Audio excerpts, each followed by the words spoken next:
열 손가락 갑자기 열 손가락 깨물어 안 아픈 손가락 없다는 말이 있잖아요. 이 말 다 들어보셨을 겁니다. 흔히 이 말을 언제 사용하느냐 하면 이 부모가 자녀들 한 사람 한 사람을 다 소중히 여긴다라는 그 의미로 이걸 사용하는 거죠. 어떤 한 부모가 10명의 자녀가 있다 할지라도 뭐 한 명 정도 없어도 괜찮겠지라고 생각하는 부모가 있다면 그거는 제대로 된 부모가 아닐 것입니다. 그렇게 생각하는 부모가 없겠죠. 세상에 단 한 명도 없을 것입니다. 한 사람 한 사람, 자녀 한 명 한 명 조금 부족함이 있을지 모르지만 사랑하고 소중히 여기는 것이 바로 이 부모인 것이죠. 하나님과 우리 관계를 말하는 성경에서 수많은 그 정의들이 있는데 그 가운데에서 우리가 좀 친밀하게 또 가깝게 느끼는 것 중에 하나가 하나님이 우리의 아버지 되어 주신다라는 것, 그리고 우리가 그분의 자녀 되어 된 자들이라는 내용일 것입니다. 하나님이 우리 아버지시라는 것, 우리가 그분의 자녀라는 것. 자녀가 때로는 속을 썩이고 부모의 기대에 미치지 못하고 부모가 조금 실망할 때가 있지만 그럼에도 불구하고 끝까지 믿고 기다려주고 사랑하는 것처럼 하나님께서는, 우리의 아버지 되시는 하나님께서는 때때로 아니면 너무나 수시로 자주 연약하고 넘어지는 우리들을 변함없이 사랑하고 계십니다. 제가 좋아하는 찬양이 있습니다. 듣기만 해도 눈물이 글썽여지는 그런 찬양. 이 찬양을 부를 때면은 마치 나의 삶의 고백인 것처럼 나의 고백하는 마음으로 부르는 찬양이 있는데 그 찬양의 제목은 주님은 산 같아서라는 제목을 가진 찬양입니다. 거기에 가사가 어떤 가사가 있느냐? 주님은 산 같아서 여전히 그 자리에 계셔 눈을 들면 보이리라 날 위한 그 사랑.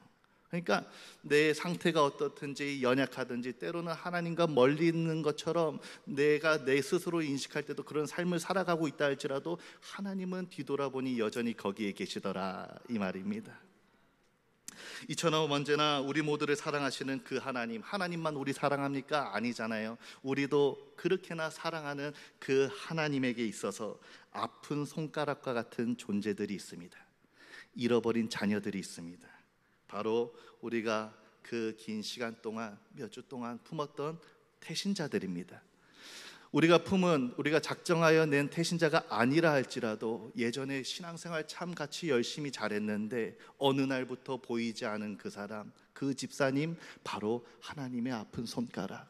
내 주변의 많은 인간관계 속에서 하나님을 모르고 세상 가운데 방황하고 있는 그 사람이, 그 자가 바로 하나님의 아픈 손가락, 잃어버린 자녀라는 말입니다.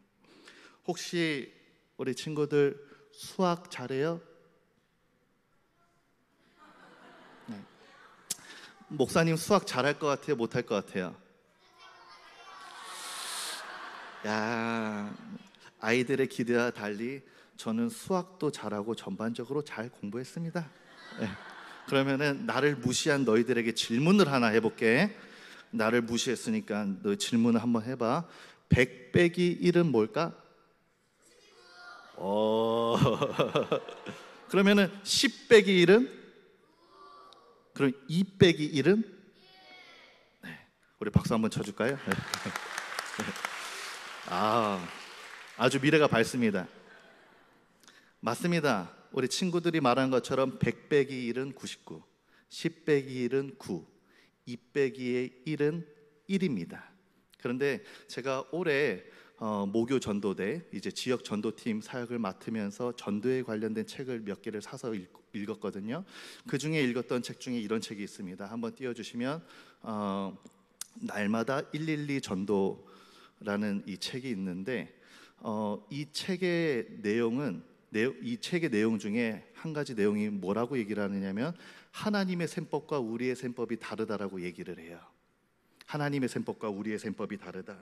그 셈법이 다른 어떤 근거를 얘기할 때에 누가복음 15장의 세 가지 비유를 들어서 얘기를 하고 있는데 우리는 100 빼기 1이 99라고 말하고 10 빼기 1이 9라고 말하고 2 빼기 1이 1이라고 그렇게 얘기를 하지만 하나님에게 있어서 100 빼기 1은 0이고 10 빼기 1도 0이고 2 빼기 1도 0이라 이렇게 얘기를 하고 있습니다.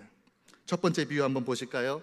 100마리의 양을 가진 어떤 한 주인이 양 한 마리를 잃어버리게 됩니다. 그리고 이 99마리의 양을 들판에 놔두고 그 한 마리를 찾기 위하여서 돌아다니는데 어느 때까지 찾아 돌아다니느냐? 한번 성경 말씀 띄워주십시오.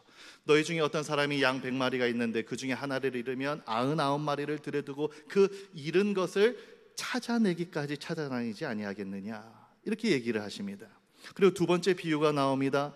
드라크마, 이 잃은 드라크마 비유인데 10개의 동전을 갖고 있던 한 여인이 동전 1개를 잃어버렸는데 이 1개의 동전을 찾습니다. 언제까지 찾습니까? 찾아내기까지 찾습니다. 세 번째 비유, 너무나 잘 알고 있는 비유시죠. 탕자의 비유입니다. 이 둘째 아들이 아버지로부터 재산을 받아가지고 허랑방탕한 삶을 살다가 아버지께로 돌아왔는데 아버지가 그 아들을 내치지 아니하시고 달려가서 안으시고 입을 맞추시고 그의 신분을 회복시키시고 잔치를 벌였다, 이 내용이죠. 왜 그랬을까요?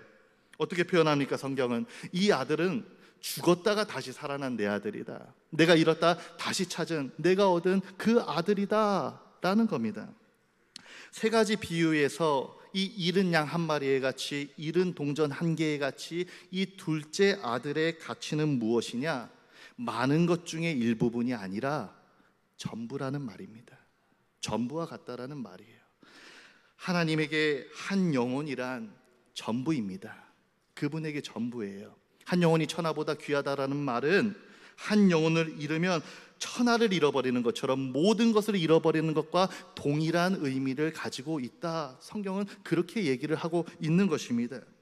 잃은 양 1마리를 찾은 주인의 마음, 잃은 동전 1개를 찾은 그 여인의 마음, 잃어버린 줄 알았고 죽어버린 줄 알았던 그 둘째 아들을 다시 얻은 이 아버지의 마음이 바로 하나님의 마음인데, 성경은 그 마음, 감정 상태를 가리켜서 뭐라고 얘기를 하냐면 즐거움이라고 얘기를 합니다. 기쁨이라고 얘기를 해요. 얼마나 기쁘냐면 생전 알지도 못하는 남과 이웃을 초청해서 잔치를 벌일 정도로 기뻐하신다라는 겁니다. 오늘 읽은 본문에서 하나님이 원하시는 것은 무엇이라고 말씀을 하고 계십니까? 우리 한 사람, 나 한 사람이 아니라 모든 사람이 구원을 받는 것이라고 말씀을 하셨습니다. 잃어버린 영혼들이 너무 많습니다. 하나님이 지금 이 시간에도 그 잃어버린 영혼들을 바라보면서 오랜 슬픔 가운데에 계십니다. 사랑하는 성도 여러분, 이번 한 주간 우리가 사랑하는 그 하나님 한번 웃음 짓게 해보시지 않겠습니까? 우리가 사랑하는 하나님, 우리를 그토록 사랑하시는 하나님 한번 춤추시게 만들어 보시지 않겠습니까? 새생명축제 이제 한 주간 남았습니다. 다음 주일입니다. 어렵지만 그 하나님을 사랑하는 마음을 가지고 전도에 실천하며 전심전력할 수 있는, 그래서 다음 주일이 정말 하나님 기뻐하시는 천국잔치의 날 될 수 있기를 주님의 이름으로 간절히 소망합니다. 기도하겠습니다. 하나님 아버지, 5월의 마지막 주일 오늘도 예배로 나아가게 하시고 또 주님 앞에 더욱더 깊이 그 은혜를 사모하게 하시니 감사를 드립니다. 특별히 새생명축제 한 주 남은 이 주일에 다시 한번 전도를 위한 마음의 결단이 우리 안에 있게 하여 주시옵시고, 교회의 행사이기 때문에 어떤 책임과 의무를 가지고 한다기보다는 하나님을 사랑하는 마음을 가지고 그 사랑의 실천으로 순종하며 나아갈 수 있는 우리 모두가 되게 하여 주시옵소서. 예수님 이름으로 기도드리옵나이다. 아멘.